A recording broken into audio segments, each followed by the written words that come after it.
आज राजा परीक्षित पूछते हैं, महाराज श्री सुखदेव जी ने राजा परीक्षित को कथा क्यों श्रवण कराई। तब उन्होंने महाभारत का बड़ा सुंदर सा प्रसंग बताया कि एक समय की बात है जब समस्त पांडव अपना सर्वस्व हार गए, अपना सर्वस्व जब हार गए, युद्ध हुआ और युद्ध में क्या हुआ, बोले समस्त कौरव मारे गए। दुर्योधन की जंगा पे भीमसेन ने अपनी गदा से प्रहार किया। दुर्योधन अंतिम सांसें अपने शिविर में बैठ कर ले रहा था। उसी समय वहां पे अश्वत्थामा आया। अश्वत्थामा कहने लगा, मित्र तुम्हारा ये हाल किसने किया? तुम्हारा ये हाल किसने किया?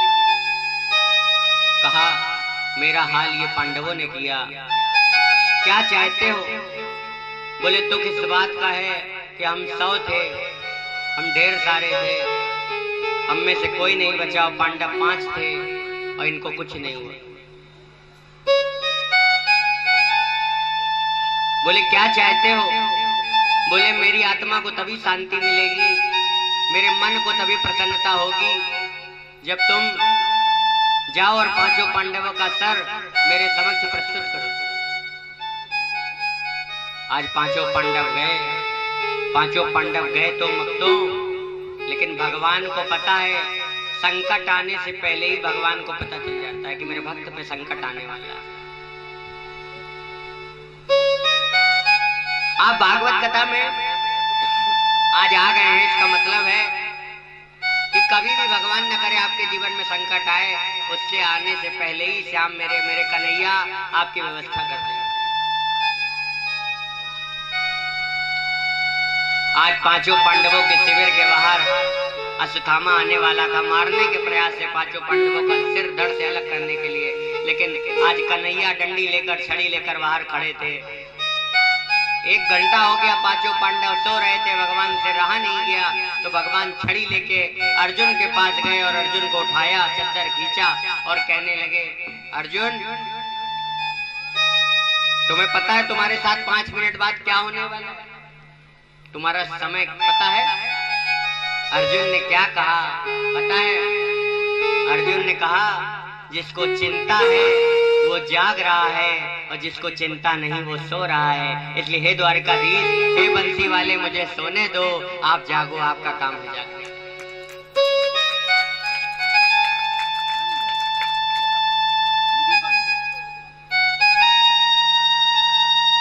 जब नारायणी सेना मांग ली ना किसने? दुर्योधन ने। तो भगवान कन्हैया क्या कहते हैं? भगवान की चीज मांगी, जैसे आप सब मांगते हैं, भगवान को नहीं मांगते। दुर्योधन ने नारायणी सेना मांगी, मानी भगवान की चीज मांगी, भगवान को नहीं मांगा। तो भगवान ने कहा, क्या कहा पता है? भगवान ने कहा, हार निश्चित है तेरी, केशव नगर वासियों, हार निश्चित है तेरी, हरदम रहेगा उदास। माखन दुर्योधन ले गया, केवल छाछ बची है तेरे पास। तो कन्हैया, आज अर्जुन कहते हैं, जीत निश्चित है मेरी, दास हो नहीं सकता उदास। और माखन लेकर क्या करूं जब माखन चोर है मेरे पास, माखन चोर है मेरे पास, क्या करूंगा? भगवान सुपारी, जो पैसे का घमंड करता है, अच्छे कार्यों में नहीं लगाता, सुपारी बेचने वाले को कब सफारी बेचने पे मजबूर कर देते हैं और कब सफारी बेचने वाले को सुपारी बेचने पे मजबूर कर देते हैं, ये तो सिर्फ कन्हैया ही जानते हैं, बंसी वाले ही जानते हैं।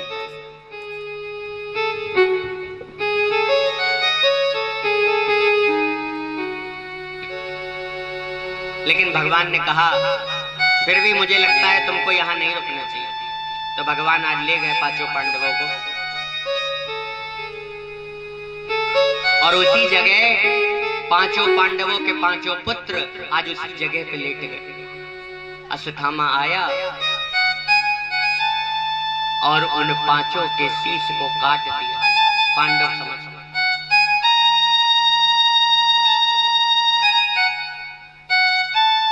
काट दिया।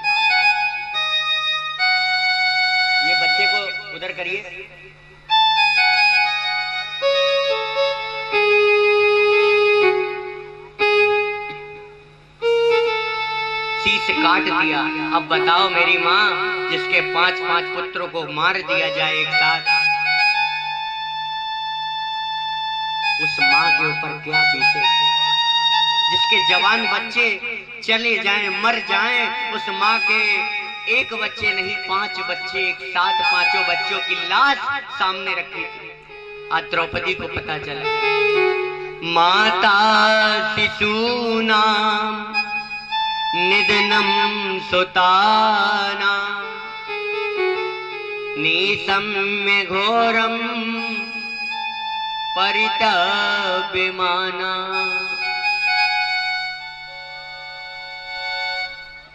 आज द्रौपदी रोने लगी। जब रोने लगी, उसी समय द्वारिकाधीश आ गया। केशव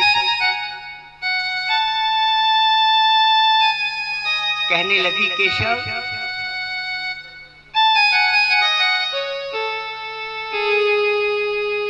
मेरे 5 पुत्र मर गए कन्हैया, 5।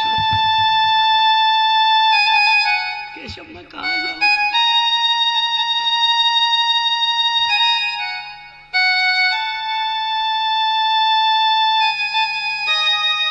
जिस माँ के सामने उसके 5 बच्चों की चिता सफेद कपड़े पे लिपटी हो, उस माँ का दिल तो वही जान सकता है, कानपुर वालों वही जान सकता है। केशव मैं जाऊं तो कहां जाऊं? केशव क्या हो गया ये?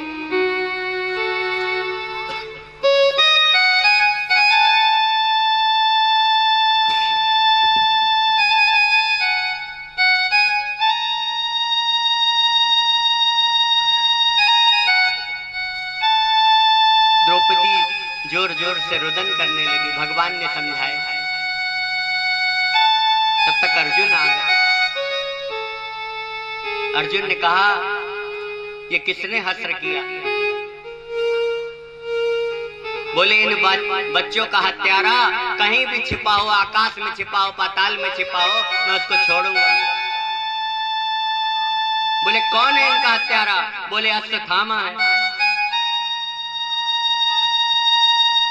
अर्जुन दौड़े अश्वत्थामा को मारने के लिए, लेकिन आज अश्वत्थामा को लगा कि अर्जुन मुझे मार ही डालेगा, तो उसने अपना ब्रह्मास्त्र निकाल दिया और ब्रह्मास्त्र अर्जुन के ऊपर छोड़ दिया।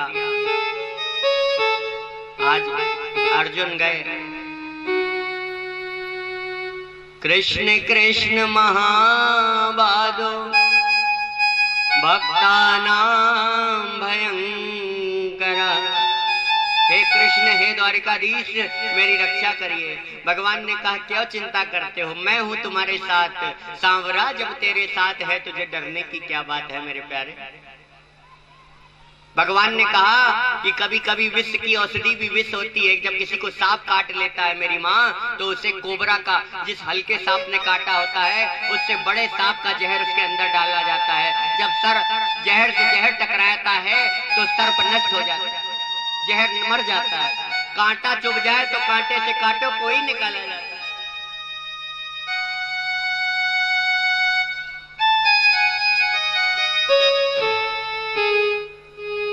बोले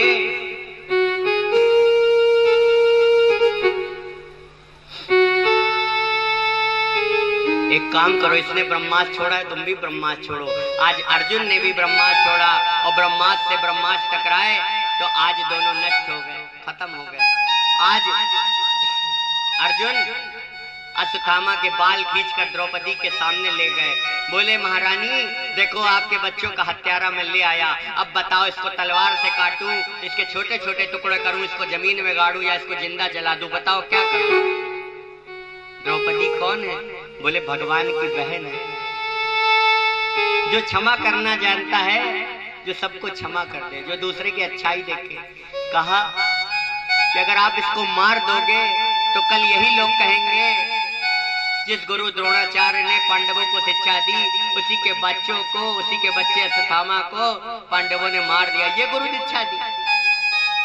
और मैं माँ होने की पीड़ा समझ रही हूँ कि मेरे जवान बच्चे मर गए 5 के 5, और कल इसकी माँ अगर जब ये मर जाएगा तो इसकी माँ पे क्या बीतेगी। इसलिए क्षमा कर दो। बगल में खड़े थे कौन? बोले युधिष्ठिर भैया। पूछा क्या करें? बोले जैसा धर्म में लिखा है वैसा कर दो।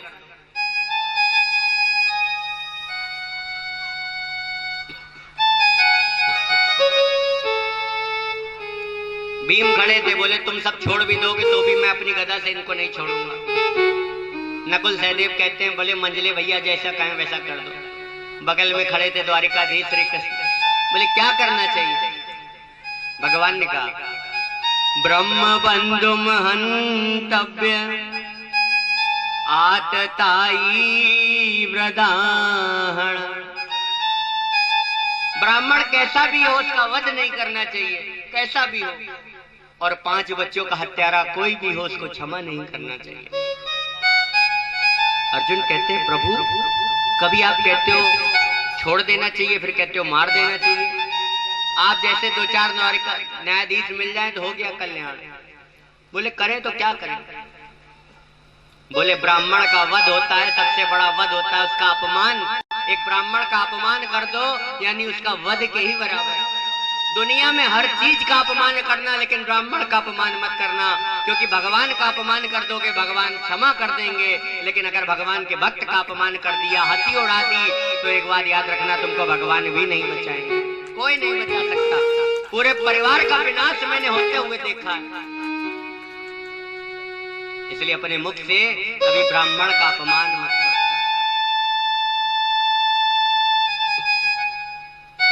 अगर ब्राह्मण ना हो तो ये दुनिया मर जाए, मर जाए। अगर ब्राह्मण ना हो तो आपके बच्चों की शादी ना हो।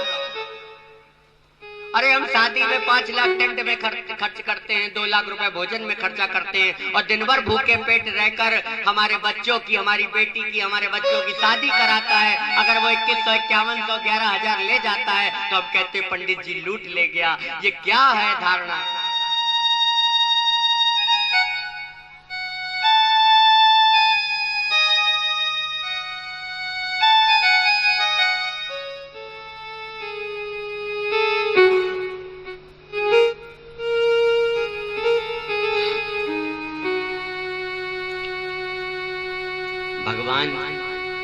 कहने लगे ब्राह्मण का सबसे बड़ा वध होता है उसका अपमान। एक काम करो, इसके सर पर जो मणि है मत्थे पे उसको छीन लो।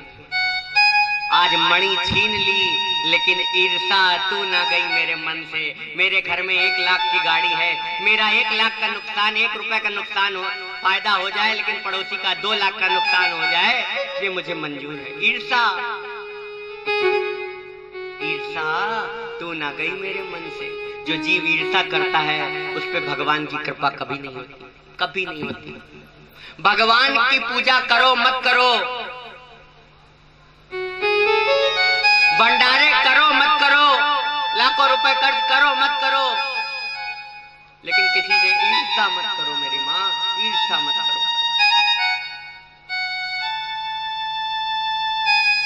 अगर आप किसी को बढ़ते हुए नहीं देख सकते तो भगवान भी आपको कभी बढ़ता हुआ देख नहीं सकता मेरी माँ। इसलिए हमेशा सोचो कि उसके पास आपसे ज्यादा है तो शायद उसने पूर्व जन्म में दान पुण्य किया है। इस कारण एक व्यक्ति भीख मांग रहा था।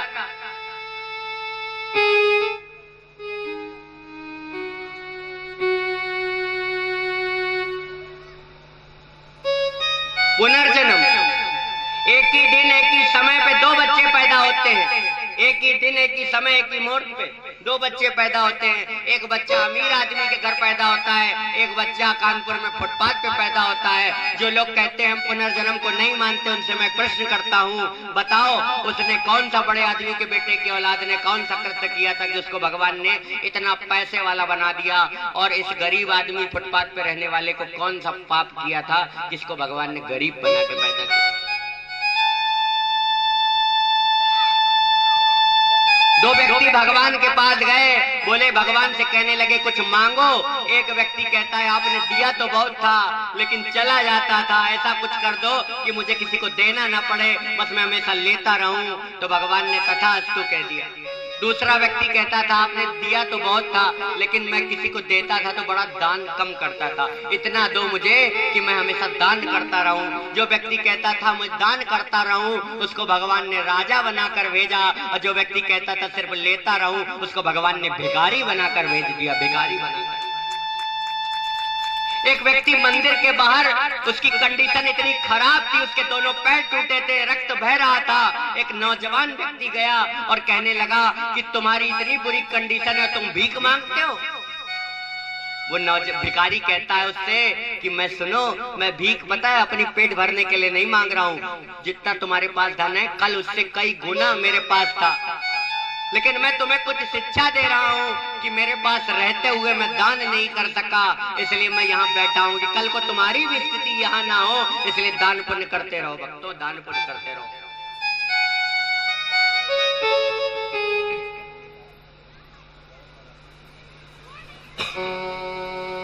आज भगवान ने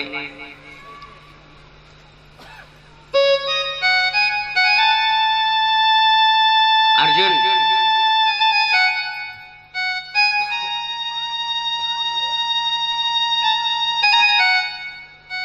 मणि खींची तो उत्तरा के गर्भ में ईर्षा थी कि पांडव का वंश खत्म कर दूंगा, और पांडवों का वंश खत्म कर दूंगा, तो ब्रह्मास्त्र चला दिया, और ब्रह्मास्त्र चलाया तो प्रभु ने, ज्यादा समय नहीं संक्षेप में बताऊंगा, पाही पाही महायोगिन देव देव जगतपते नान्यम तद्भयं पश्ये यत् मृत्यु परस्परम। उत्तरा कहती है, हे द्वारिकाधीश मुझे बचाइए, जो भगवान कभी जन्म नहीं लेते, प्रकट होते हैं, भय प्रकट कृपाला, आज वो उत्तरा के गर्भ को बचाने के लिए, परीक्षित को बचाने के लिए माँ के गर्भ में चले गए। अब बताओ, मेरी माँ जो कभी जन्म नहीं लेता, प्रकट होता है, वो उत्तरा के गर्भ को बचाने के लिए गर्भ में चला गया, तो क्या वो हमारे और हमारे बच्चों को बचाने के लिए नहीं, क्या कानपुर नहीं आ सकता? क्या केशव नगर की गली में नहीं आ सकता?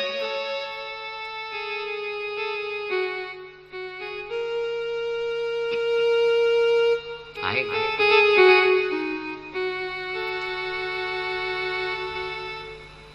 आइए, हमारे बीच वामन भगवान आ रहे हैं, बड़ा सुंदर सा रूप लेके आ रहे हैं। जय जय श्री राधे।